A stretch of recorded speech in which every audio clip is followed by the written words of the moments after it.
নমস্কার প্রিয় বন্ধুরা, নিয়ম মেনে কালো সুতো পরলেই শনিদেব আপনাকে রক্ষা করবেন। তবে কারা এ থেকে দূরে থাকবেন? অনেকেই পায়ের গোড়ালিতে বা হাতে কালো সুতো বেঁধে রাখেন। মনে করা হয় পায়ে কালো সুতো বাঁধলে রাহু কেতুর অশুভ নজর এড়ানো যায়, পাশাপাশি শনিদেবের শুভ নজরেও থাকা যায়। পায়ে যাদের কালো সুতো বাঁধা থাকে তাদের সব সংকট থেকে উদ্ধার করেন শনি মহারাজ নিজেই।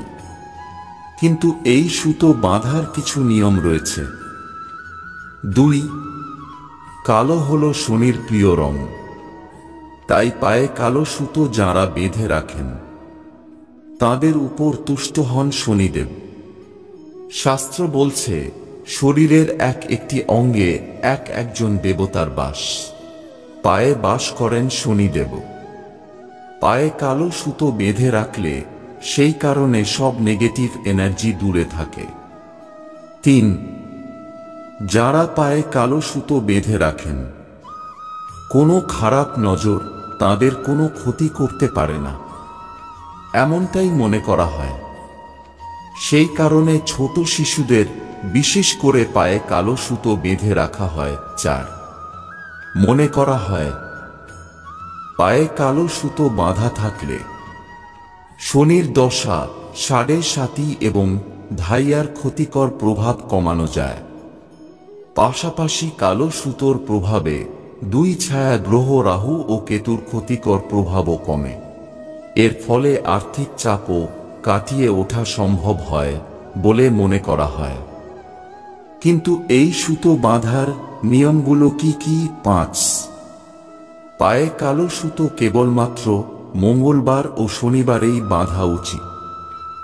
এই দুটি দিনই শনি দেবতার সঙ্গে সম্পর্কযুক্ত, সেই কারণে কেবলমাত্র এই 2 দিনে পায়ে কালো সুতো বাঁধলে শনির আশীর্বাদ লাভ করা যায়।